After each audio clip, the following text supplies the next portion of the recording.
마가복음 8번째 한 사람을 위한 발걸음인데 오늘 말씀에 보면 제목을 왜 이렇게 정하셨구나 라는 것을 조금은 이해하실 수 있을 겁니다. 자, 오늘 말씀을 한번 보면 중요한 단어들 한번 더 살펴볼게요. 오늘 말씀에 보면은 큰, 가득, 많음이라는 표현들이 자주 나옵니다. 큰 풍랑도 있었고요. 그렇죠? 돼지떼도 많은 돼지떼, 가득 이런 것들 표현들이 있습니다. 예수님께서 잠잠하라 고요하라 말씀하셨죠. 풍랑을 향해. 또 사람들은 예수님의 모습을 보고 또는 자연의 모습을 보고 두려워하고 무서워하는 모습. 그리고 더러운 귀신, 그리고 돼지, 그리고 강구하더라 이런 표현을 볼 수 있습니다. 왜 이런 것들이 중요한 것인지 좀 한번 살펴보겠고요. 오늘 나오는 말씀의 구조를 한번 살펴보면 이렇게 되어 있습니다. 예수님께서 처음에 바다 저편으로 가자고 하셨죠.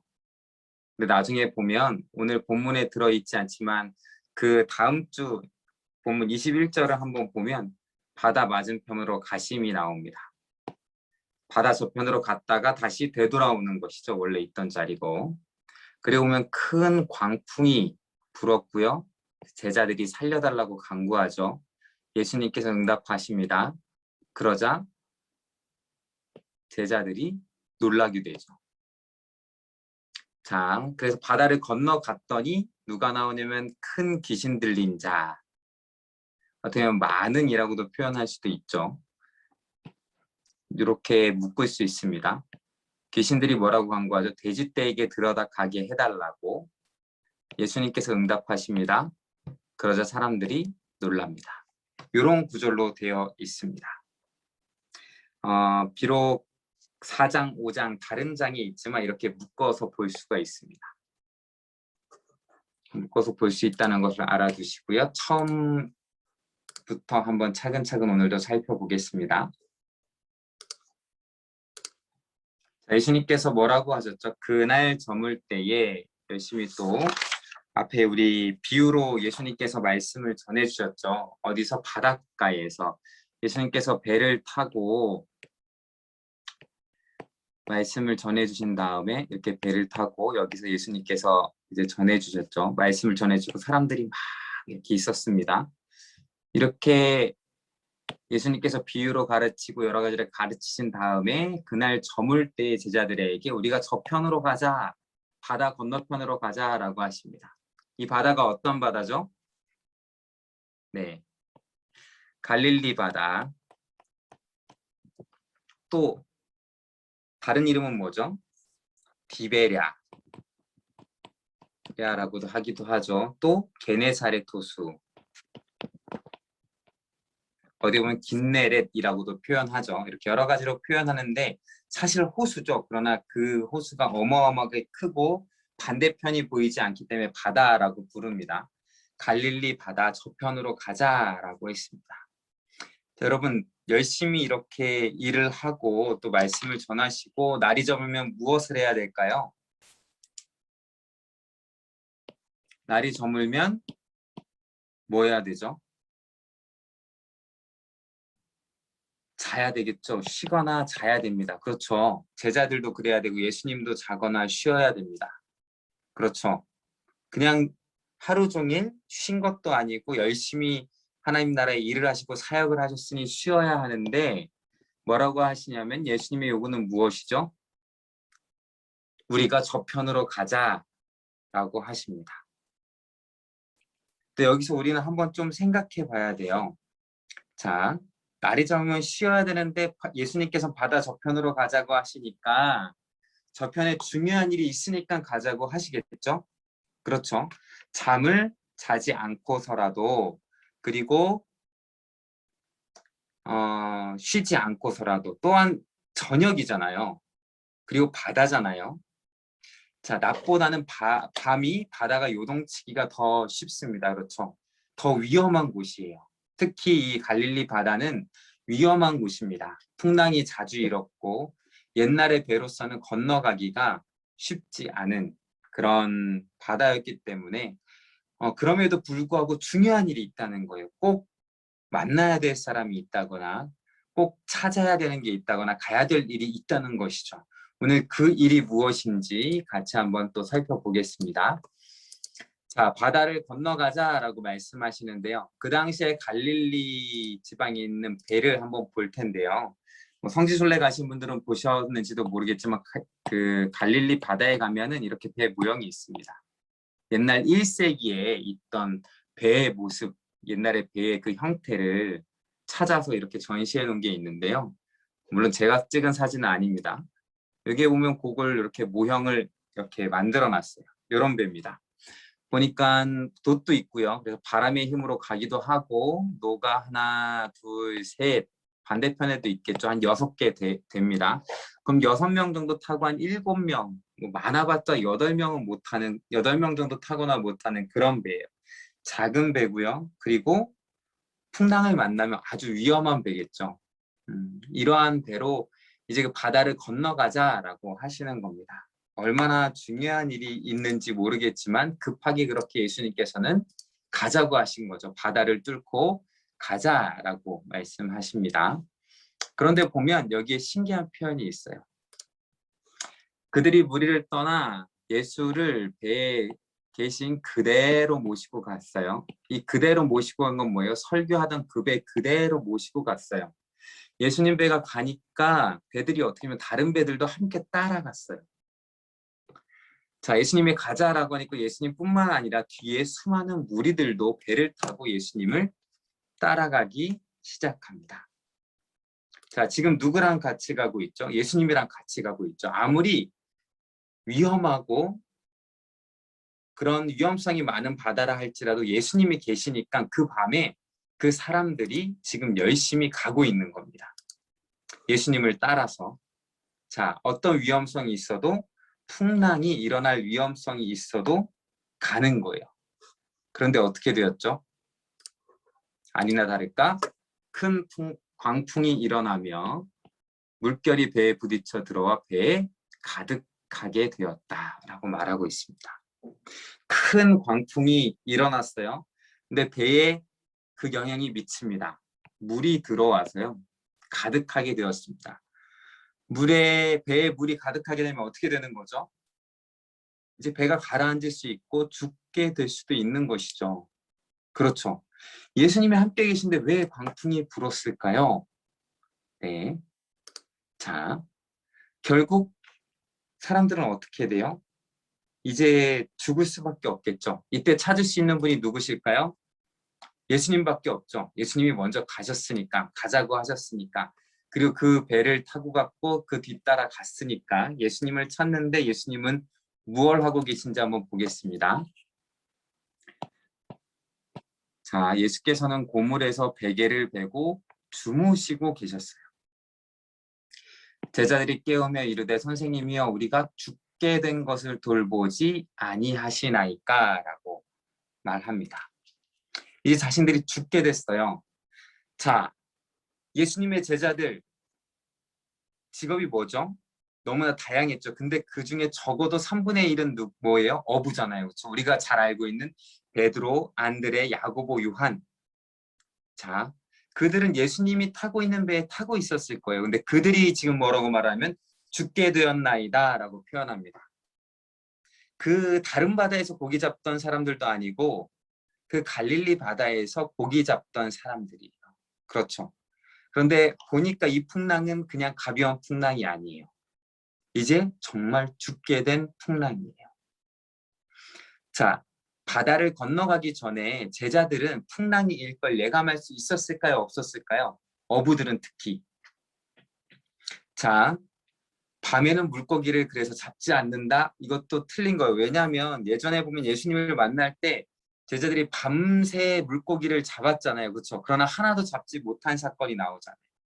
그러니까 밤에도 물고기를 잡으러 나가요. 근데 그 밤에 위험한 밤에 나가기 위해서는 어느 정도 날씨를 예견하고 가는 것이죠. 그렇죠?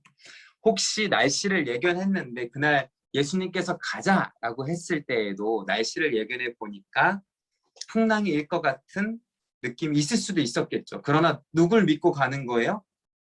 예수님 믿고 가는 거예요. 예수님이 가자라고 했으니까. 풍랑이 없겠지. 예수님이 가자 했고 예수님과 함께 계시니까 했는데 풍랑이 일었어요. 그리고 어떻게 됐죠? 예수님은 자고 있어요. 자, 여기서 잠시 우리가 한번 생각해 봅시다. 우리의 인생도 성경에 보면 바다 위에 떠 있는 배로 많이 묘사를 합니다. 시편에도 그렇죠. 사람의 인생은 마치 큰 바다에 배를 띄우는 상인들과 같다. 뱃사람들과 같다라고 표현하면서 큰 풍랑이 일 때에 어지러워서 자기가 죽게 되는 것을 실감하면서 하나님께 부르짖는데 그 부르짖는 가운데 하나님이 응답하시고 소망의 항구, 바라는 항구로 인도하시는도다 이런 표현도 있죠. 우리의 인생길이 마치 이와 같습니다. 근데 특히 예수님을 믿는 사람들, 자 예수님을 믿는 사람들의 인생에도 이 풍랑이 불 수 있을까요? 없을까요? 때론 말해요. 아니 예수님이 우리와 함께 계신데 내가 예수님을 믿고 예수님과 함께 있는데 어떻게 풍랑이 일 수 있겠어요? 라고 생각할 수 있는데 풍랑이 일 수 있습니다. 이처럼. 자, 누가 가자고 했죠? 예수님이 가자고 했잖아요. 자, 인생을 살면서 하나님 뜻대로 살았어요. 하나님이 가자는 대로, 가라고 하신 대로 살았고 하나님이 나와 동행하세요. 그럼에도 불구하고 풍랑이 일 수 있어요? 없어요? 있어요. 그런데 사람들은 때로는 착각하고 나한테 이런 큰 풍랑이 오고 어려움이 오면 하나님 나한테 어떻게 이러실 수가 있어요? 하나님은 살아계십니까? 때론 반대로 어떻게 생각하냐면 나에게는 하나님이 안 계신가? 내 곁에는 하나님이 안 계신가? 이렇게 의심이 들 때가 있어요. 그러나 그렇지 않습니다. 지금 상황도 마찬가지죠. 예수님이 가자고 했고 예수님이 함께 하셨음에도 불구하고 큰 풍랑이 일고 있습니다. 예수님이 함께 하시는데도 마치 여기선 자고 계시죠. 우리 인생에도 마치 주무시는 것처럼 아무 예수님께서 일하시지 않는 것처럼 느껴질 때가 있어요. 이럴 때 어떻게 해야 되죠? 자, 제자들이 어떻게 했는지 한번 봅시다. 제자들이 어떻게 했죠? 오늘 있는 것처럼 아까 말한 것처럼 우리가 죽게 된 것을 돌보지 않으십니까? 어떻게 한 거죠? 기도하고 간구한 것이죠. 기도하고 간구하자 예수님께서 이렇게 하십니다. 예수께서 깨어 바람을 꾸짖으시며 바다더러 이르시되 잠잠하라 고요하라 가시니 바람이 그치고 아주 잔잔하여 지더라. 방금 전까지도 큰 풍랑이 일어서 아주 위험한 가운데 있었는데 예수님께서 한마디 하니까 모든 것이 잠잠해졌습니다. 우리 인생도 마찬가지예요. 예수님께서 한마디 하면 다 잠잠해지고 고요해질 일들입니다. 예수님께 구하면 돼요. 그런데 예수님께서 다 잔잔하게 하신 다음에 제자들을 책망하시는 것처럼 보이는 구절이 있는데요. 이에 제자들에게 이르시되 어찌하여 이렇게 무서워하느냐 너희가 어찌 믿음이 없느냐라고 말씀하시죠. 두 가지 뭐죠? 무서워하느냐 어찌 믿음이 없느냐 이렇게 책망하십니다. 자, 예수님 뭐라고 책망하세요? 너희가 직접 바다를 잔잔케 하지 왜 나를 깨웠냐 이러지 않으시잖아요. 그렇죠? 너희가 나를 따라다닌 지가 얼만큼인데 이제 그 정도 능력은 있지 않니? 이러지 않으셨죠. 그렇죠? 그렇게 하지 않으셨어요. 또 왜 깨웠니? 이렇게 말씀하셨나요? 아니죠. 지금 책망하신 이유는 딱 두 가지, 어떻게 보면 한 가지인데 믿음이 없어서 왜 두려워하느냐 이거죠. 왜 무서워하느냐? 큰 풍랑이라도 무서워할 이유가 없다. 왜? 나랑 함께 있으니까. 또한 내가 가자는 대로 가고 있으니까. 무서워할 필요 없이 뭐 하면 된다고? 간구하면 된다고, 기도하면 된다고 말씀하시는 거예요. 자, 우리 인생에서 어려움이 있으세요? 없으세요? 네, 다 정지해 계신데 지금은 안 계신 거 없는 것 같아요. 네, 자, 있죠. 인생을 살다 보면 어려움이 있어요. 어려움이 있으면 어떤 생각이 들죠? 제자들처럼 어떻게 해야 될지 모르는 거예요. 자, 아무리 내가 전문적인 지식을 갖고 있는 일을 할지라도 그 어려움은 어려운 거예요. 자, 그 풍랑에 대처할 수 있는 가장 큰 지식이 있는 어부였는데 무섭고 두려운 거예요. 자, 인간은 뭔가 할 수 있다고 생각하고 다 헤쳐나갈 수 있다고 생각하지만 그럴 수 없어요. 그 상황에 두려워하고 무서워할 수밖에 없는 존재입니다. 자, 코로나 때문에 계속 힘들고 어려운 상황을 지내고 있잖아요. 그쵸? 처음에 시작될 때 한 3, 4개월 가고 끝나겠지. 이렇게 생각했는데 벌써 1년 하고도 거의 뭐 4, 5개월이 지나가고 있습니다. 백신이 개발되면 괜찮아지겠지 했지만 우리나라의 백신도 언제까지 다 도입될지도 모르고 또 뭐예요? 백신을 맞는 것조차 두려워요, 지금은. 그렇죠? 나는 빨리 백신을 맞고 싶습니다. 그런 분 계시나요?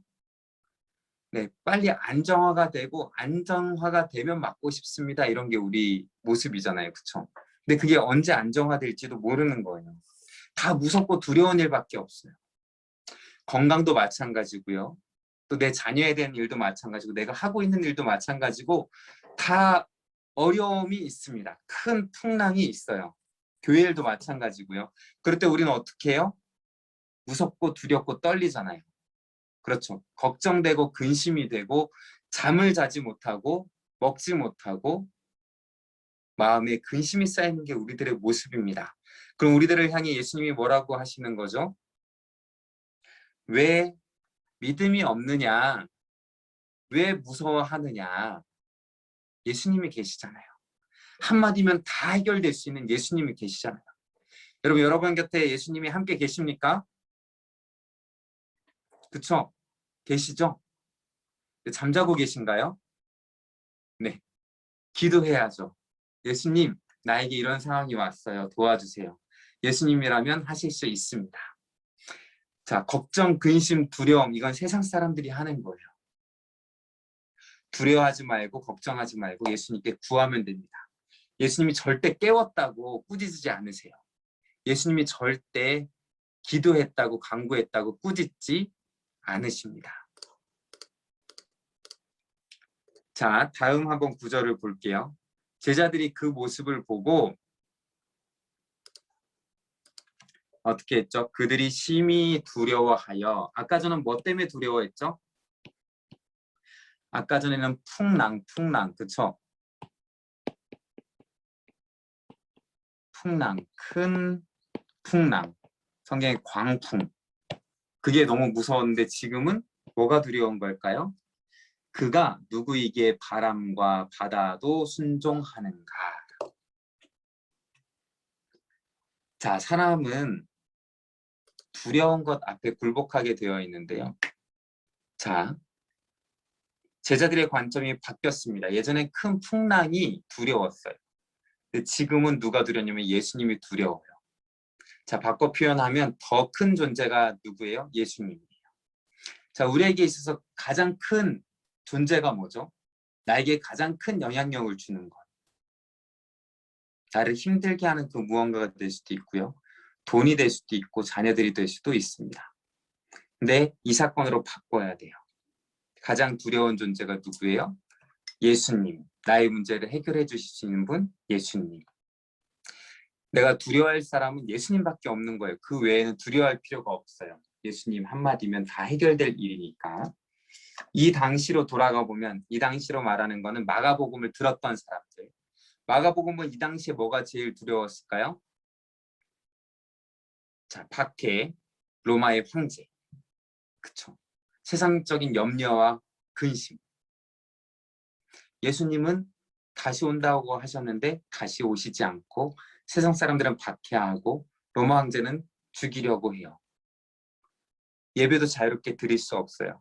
그러나 그런 큰 광풍, 풍랑이 있다 할지라도 우리에게는 예수님이 계시고 잠자는 것 같을지라도 그분은 깨어 계시고 함께 계시고 우리의 간구를 들어주시는 분이다라는 것을 알 수 있습니다.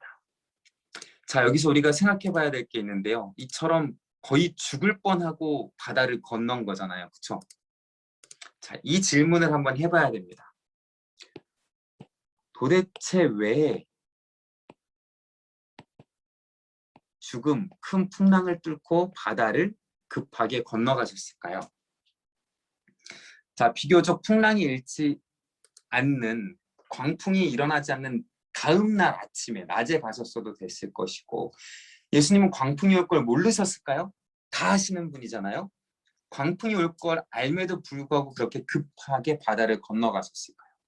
앞에도 말했지만 도대체 뭐 그리 중요한 일이 있어서, 뭐 그리 급한 사람이 있어서 보러 가셨을까요? 그 다음 구절이 그것을 알려주고 있습니다. 우리 다음 말씀 한번 볼게요.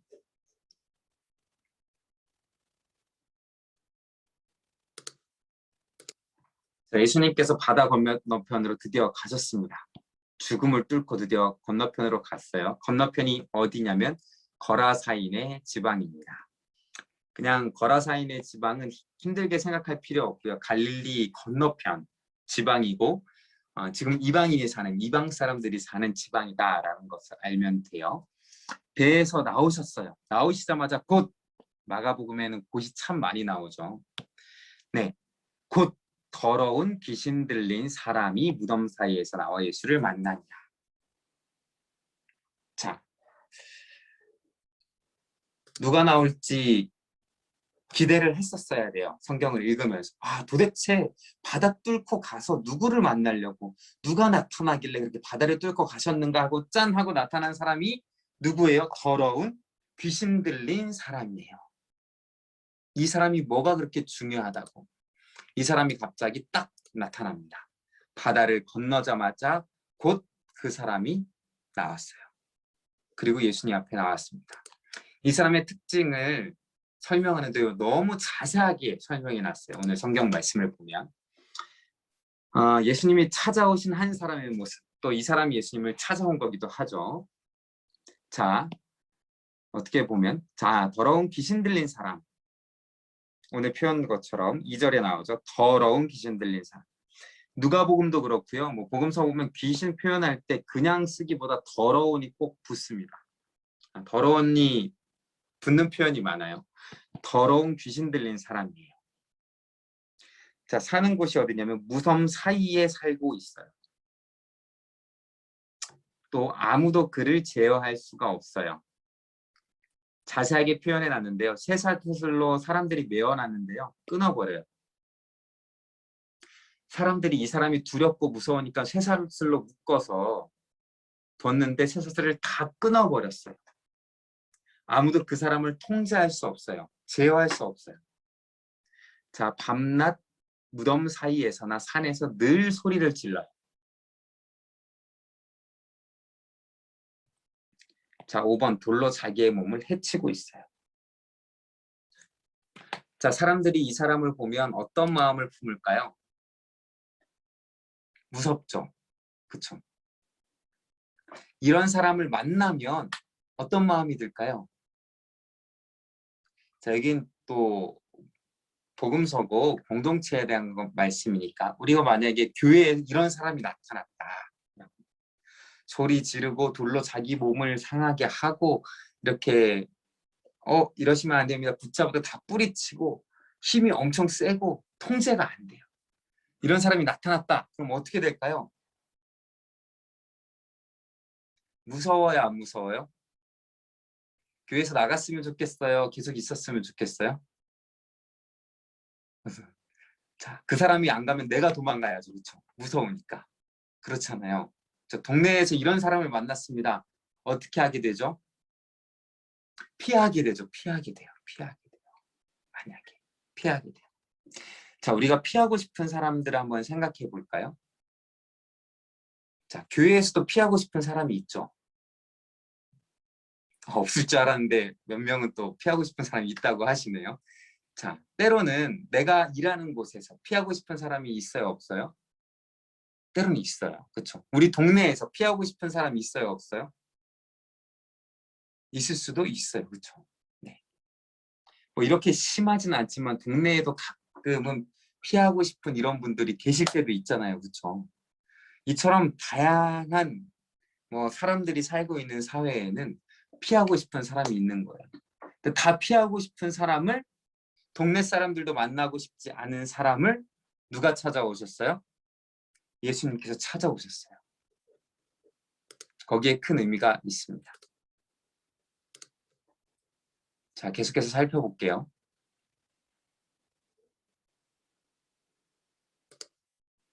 그 사람이 이렇게 말합니다. 그가 멀리서 예수를 보고 달려와 절하며 큰 소리로 부르짖어 이르되 지극히 높으신 하나님의 아들 예수여 나와 당신이 무슨 상관이 있나이까. 원하건대 하나님 앞에서 맹세하고 나를 괴롭히지 마소서 하니. 자, 그 사람이 달려와서 이렇게 말해요. 물론 그 안에 있는 귀신이 그렇게 말하는 거기도 하지만, 그리고 또 뒤에 보면 이런 표현이 있습니다. 예수님께서 이미 그에게 더러운 귀신아 그 사람에게서 나오라라고 미리 말씀을 하셨어요. 이미 하셨습니다. 자, 그런 가운데 이 사람이 뭐라고 말해요? 당신이 나와 무슨 상관이 있나이까? 상관이 없잖아요. 근데 왜 굳이 오셔서 나를 이렇게 귀신을 나오게 하십니까? 이런 표현이라고 볼 수 있습니다. 자, 우리는 이런 사람들 상관하고 싶어요? 상관하고 싶지 않아요? 상관하고 싶지 않아요. 이 사람마저도 예수님께 이렇게 말합니다. 상관이 없잖아요. 맞아요. 예수님 사실은 상관이 없어요. 바다 건너편에 있는 사람이고 굳이 찾아오지 않아도 되는, 오히려 바닷가에 있던 그 사람들을 돌봐야 돼요. 그렇죠? 근데 그 바닷가에 아까 전에 바다를 건넌 사람이 예수님 혼자예요? 아니면 12제자와 그 예수님 그뿐이에요? 아니면 있던 사람들 몇 명까지도 바다로 배를 타고 왔어요. 그 무리들까지도 왔죠. 다 바다에 빠뜨려 죽게 할 뻔했어요. 그렇죠? 그럼에도 불구하고 건너서 만난 사람이 바로 이 사람이에요. 상관없는 사람. 자, 다시 계속해서 한번 살펴보고 그 다음에 한번 더 이야기를 하겠습니다. 그렇게 상관없는 사람을 만나서 얘기하죠. 그러면서 예수님께서 물으십니다. 내 이름이 무엇이냐? 라고 물어보시죠. 여기 표현처럼 내 이름이 무엇이냐? 그러니까 내 이름은 군대니 우리가 많음이니이다. 자, 군대. 이 귀신인데 귀신들이 그 사람을 지배하고 있었죠. 그래서 군대라고 했어요. 군대, 여기 뭐 각주 있는 분은 보면 로마의 군대 단위, 그래서 여기 헬라어로 또 레기온이라고 써 있는데요. 레기온은 군단이라고 볼 수 있어요. 자, 로마 군단, 뭐 그래서 뭐 1군단, 2군단, 3군단, 4군단 이렇게 군단이라는 것이 있는데요. 군단은 굉장히 큰 단위입니다. 네, 우리나라도 뭐 네, 소대, 중대, 대대 뭐 이렇게 있죠. 연대, 그리고 사단이 있고 사단들이 모여서 군단이 되거든요. 그처럼 굉장히 많은 수의 군대를 이렇게 표현한 거예요. 그냥 군대라기보다 이렇게 군단 이런 걸 표현할 수 있는데요. 이제 레기온이라는 이 편제가 로마 시대 때 수시로 변해요. 기본적인 처음 출발할 때 편대가 이랬거든요. 나중에 점점 더 늘어나지만 10열, 12열입니다. 그럼 총 120명으로 구성되어 있죠, 보병. 하나, 둘, 셋, 넷, 다, 여, 일곱, 여덟, 아홉, 열, 열하나, 열둘, 열세, 열넷, 열넷이에요. 그럼 이거를 곱해보면 얼마큼 될까요? 한 1,700명 정도 되겠네요. 네, 저도 뭐 이렇게 다 일일이 안 해봤거든요. 근데 한 1,680? 뭐 이 정도 되면서 1,700 되고 기병대까지 합하면 한 2,000명 되는 숫자가 될 것 같은데요. 나중엔 점점 그 숫자가 더 늘어납니다. 이처럼 큰 많은 이런 더러운 귀신들이 그 안에 있었던 거죠. 그 사람을 지배하고 있었던 거죠. 사람들이 다 피하는 그 사람을 예수님은 그 사람을 위해 그 아픈 모습을 그대로 둘 수 없어서 바다를 건너 오셨습니다. 그러면서 그 귀신들이 뭐라고 말하죠? 이렇게 표현해요. 마침 거기 돼지의 큰 떼가 산 곁에서 먹고 있는데 이에 간구하여 이르되 우리를 돼지에게로 보내어 들어가게 하소서라고 합니다.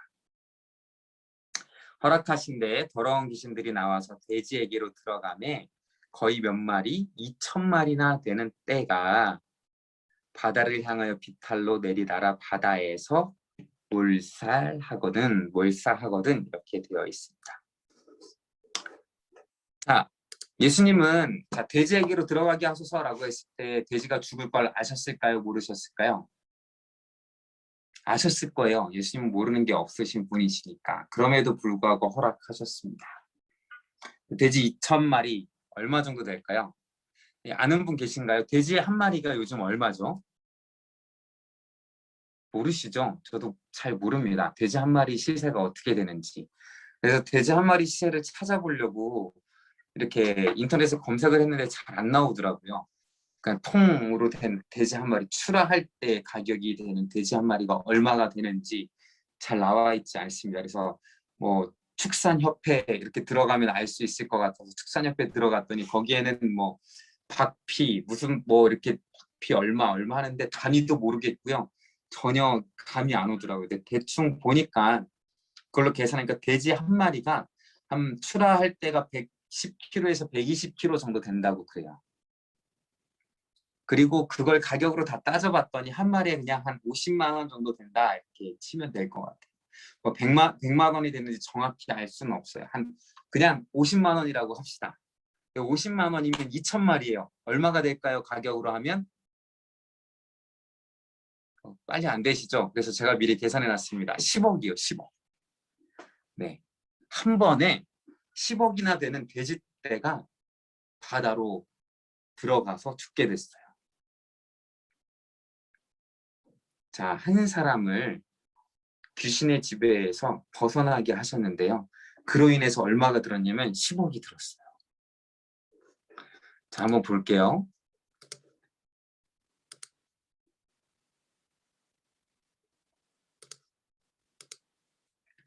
자, 아까 그 사람을 한번 살펴봅시다. 한 사람이에요.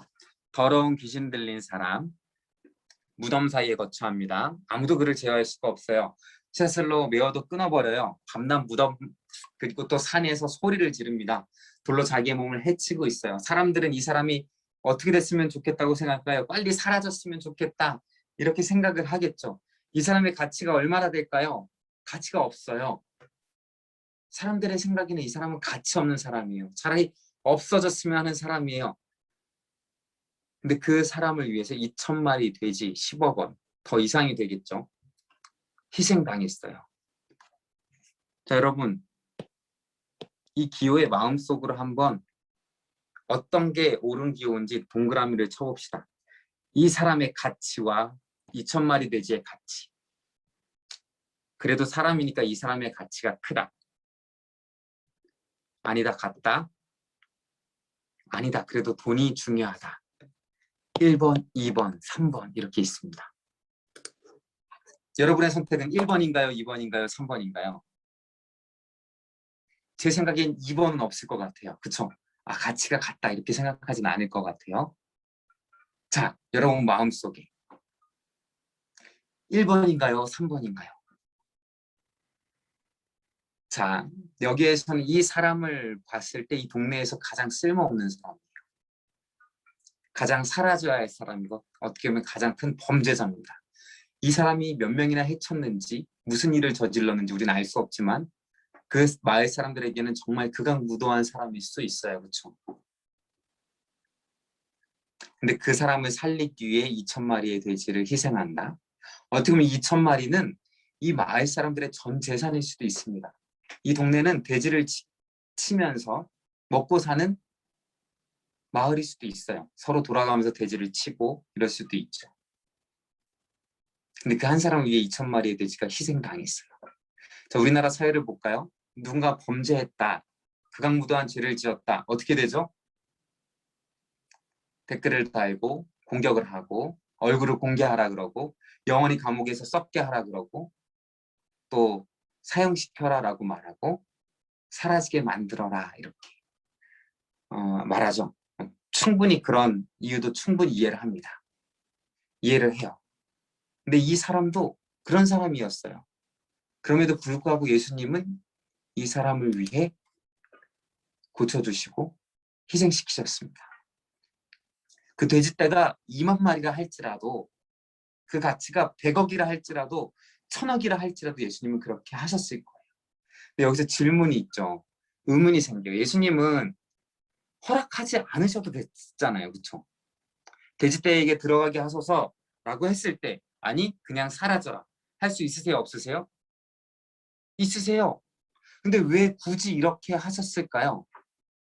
우리 생각해 봐야 됩니다. 예수님께서는 왜 굳이 이렇게 돼지떼를 희생시키셨을까요? 모두에게 알려주시기 위함이죠. 한 영혼이 귀하다. 천하보다 귀하다. 너네 마을 사람들에게 이 돼지떼도 귀하겠지만 그보다 더 귀한 것이 바로 한 영혼이다. 그 영혼이 이 사람이라 할지라도 그 영혼이 귀하다라는 것을 알려주고 계십니다. 여러분 납득할 수 있나요? 자, 한번 볼게요.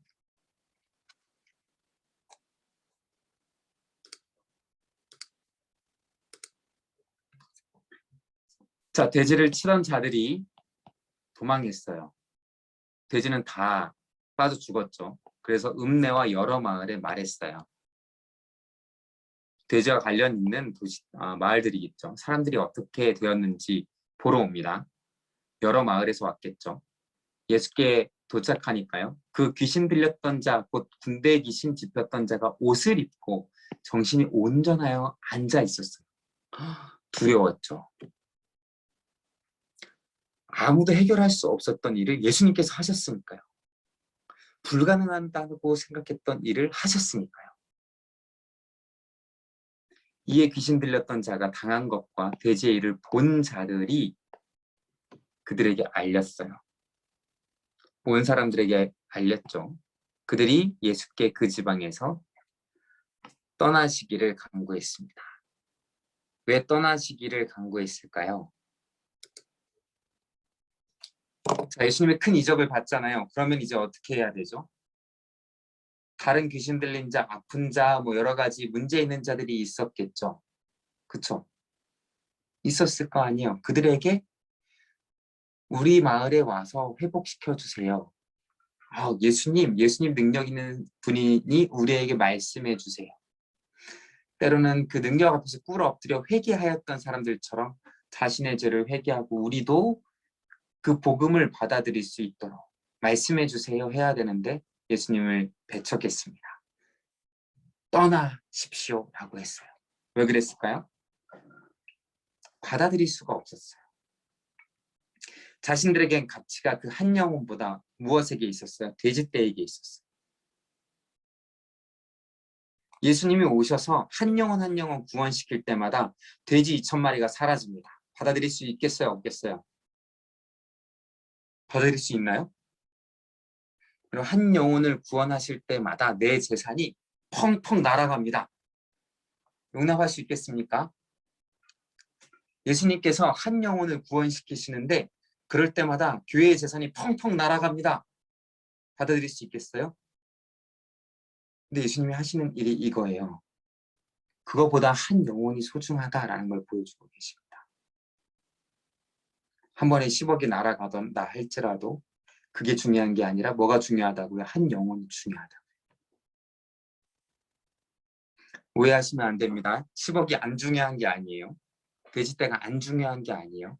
그보다 더 영혼이 귀하다는 겁니다. 돼지 2,000마리를 잃은지언정 영혼을 잃어버리면 안 돼요.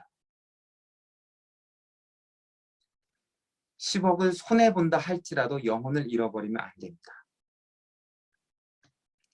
100억이 손해난다고 할지라도 한 영혼이 상처 입으면 안 됩니다. 여러분 만약에 10억이 손해가 납니다. 한 영혼이 상처받습니다. 그러면 한 영혼은 상처받지 않기 위해서는 10억이 필요합니다. 무엇을 선택하시겠습니까? 행해지는 일들을 보면 대부분 10억을 손해보지 않습니다. 한 영혼이 잠시 상처받으면 되는 거예요. 하지만 예수님은 그렇게 하지 않으셨습니다. 그러니까 세상의 마음과 다른 거예요. 받아들일 수가 없는 거예요. 예수님의 놀라운 복음을 받아들일 수가 없는 거예요. 우리도 같은 교회에 있고 교회 공동체를 이루면서 살아가지만 또한 교회에서 복음을 위하여 많은 일들을 행하지만 우리도 항상 돌아봐야 됩니다. 복음을 전한다고 하면서 복음대로 그 맡은 사역을 감당하고 있는가? 아니면 우리의 이익, 세상적인 이익, 물질 이런 것 때문에 한 영혼을 놓치고 있지 않은가? 돌아봐야 됩니다. 세상은 돈에 민감해요. 예민해요. 영혼보다 사람 마음보다 돈이 우선이에요. 교회는 어떻죠? 가정은 어떻죠? 한번 생각해 보기 바랍니다. 자, 그걸 깨트리지 않으면 복음이 들어올 수 없어요. 새 가죽부대 이야기를 했죠. 헌 가죽부대, 돈과 욕심으로 가득 찬 마음 가운데는 복음이 찾아올 수 없습니다. 돈과 욕심이 가득한 공동체 안에는 복음을 담을 수가 없어요. 자, 부자 청년도 그랬죠. 부자 청년이 예수님께 왔습니다. 뭐라고 했죠? 어떻게 해야 구원을 받을 수 있습니까? 계명을 지켜라. 내가 계명을 다 지켰습니다. 아, 그래, 너무 잘했다. 한 가지 부족한 게 있는데 내 재산을 다 팔고 나를 따라오라 라고 했을 때 그 사람은 자기 영혼의 가치보다 뭐가 더 높았던 거죠? 자기가 가지고 있는 재산의 가치를 더 크게 여겼어요. 가진 것이 많으니까. 물론 수중에 돈이 없었다면 예수님을 바로 따라갈 수 있었겠죠. 그러나 가진 것이 많은 그 부자 청년은 결국 예수님을 따라가지 못했습니다. 깨트릴 수가 없었어요. 자, 그런데 예수님을 따라가고자 한 사람이 있습니다. 누굴까요? 보니까 예수님께서 이제 배에 올라서 바다 건너편으로 가려고 합니다. 귀신 들렸던 사람이 함께 있기를 간구했습니다. 예수님 여기 있어주세요 이랬을 수도 있고요. 아니면 나도 같이 가겠습니다 이럴 수도 있겠죠. 근데 허락하지 아니하셨어요. 뭐라고 하셨냐면 집으로 가라. 그리고 주께서 내게 어떻게 큰 일을 행하사 너를 불쌍히 여기신 것을 내 가족에게 알리라 라고 하십니다. 알리라 라고 하세요. 그리고 그 사람이 순종하고 자기가 어떻게 큰 일을 행하셨는지를 데가볼리에 전파하니 모든 사람들이 놀랍게 여겼습니다. 자, 복음을 담은 딱 한 사람만 있어요. 고침받은 사람. 그 사람은 예수님과 함께 있기를 원하지만 예수님이 뭐라고 말씀하시냐면 가라, 다른 사람에게 전하라 라고 말씀하십니다. 그리고 그 사람이 전해요. 그리고 자기가 복음을 담은 것처럼 다른 사람 마음에도 복음을 담게 합니다. 자,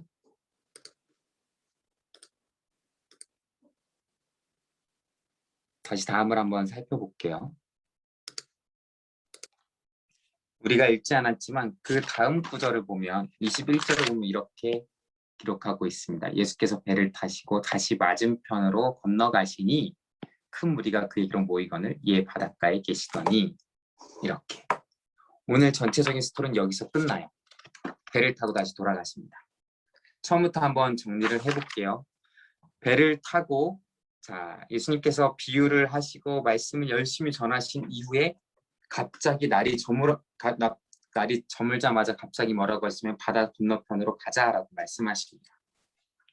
큰 풍랑이 불 수도 있고 죽을 수도 있는데 가자고 하세요. 갔습니다. 아니나 다를까 풍랑이 일어납니다. 큰 광풍이 불어요.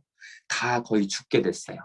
예수님과 예수님을 따르던 사람들, 제자들 그리고 배를 타고 오던 사람들 다 죽을 뻔했어요. 그 죽음을 뚫고 뭘 하셨냐면 귀신 들린 사람 다 피하고 싶은 그 사람을 만났어요.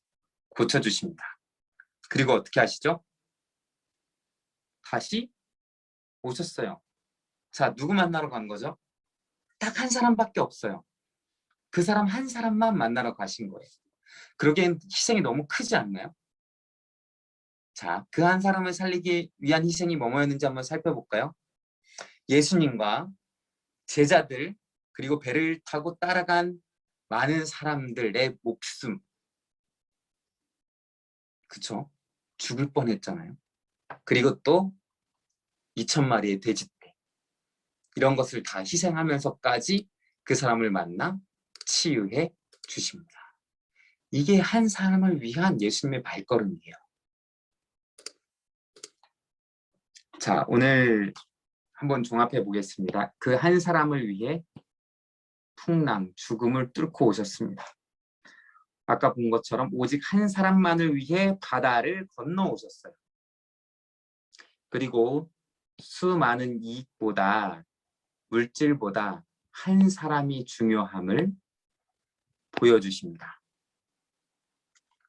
사람들은 절대 이해할 수 없어요. 아직도 돈이 더 중요해요. 그대로 예수님을 모시고 있다가는, 그 지방에 있다가는 돼지 가지고 있는 거 다 날릴지도 몰라요. 왜 예수님은 그보다 영혼을 소중히 여기십니까?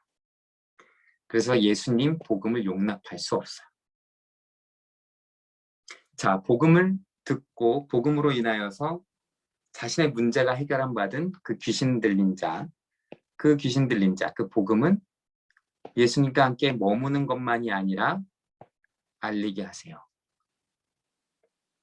그래서 많은 사람들이 또 복음을 알게 됩니다.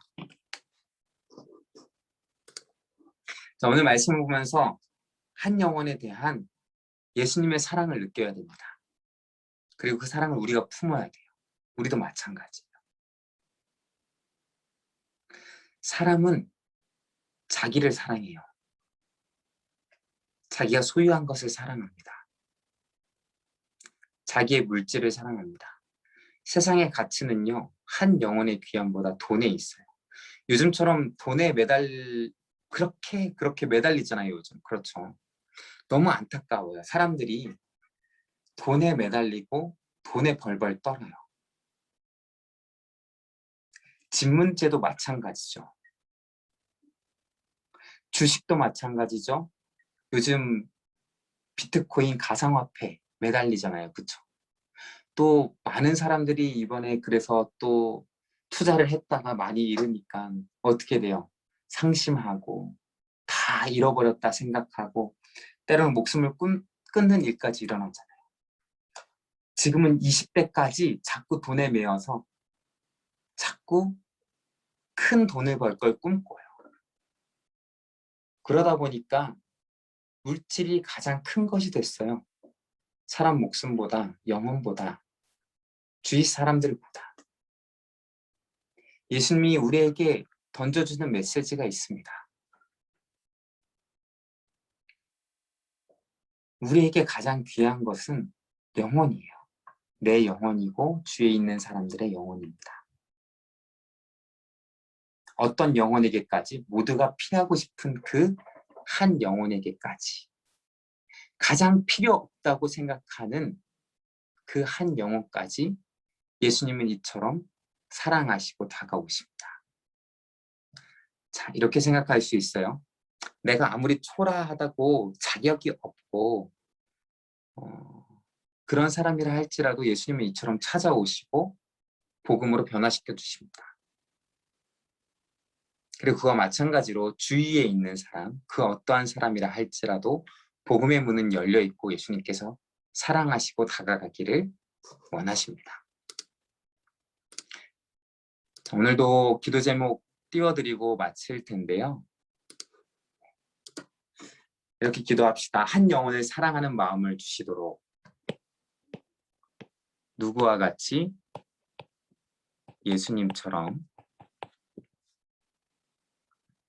또 물질보다 영혼을 사랑하도록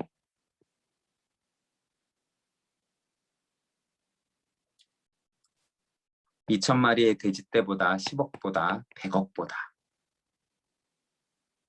내가 가지고 있는 어떤 것보다 한 영혼을 사랑하도록 자, 영혼을 위해 물질, 목숨도 버릴 수 있도록 내 입술을 통해 예수 그리스도의 놀라운 복음이 증거되도록 자, 오늘도 각자 기도하고 마치겠습니다.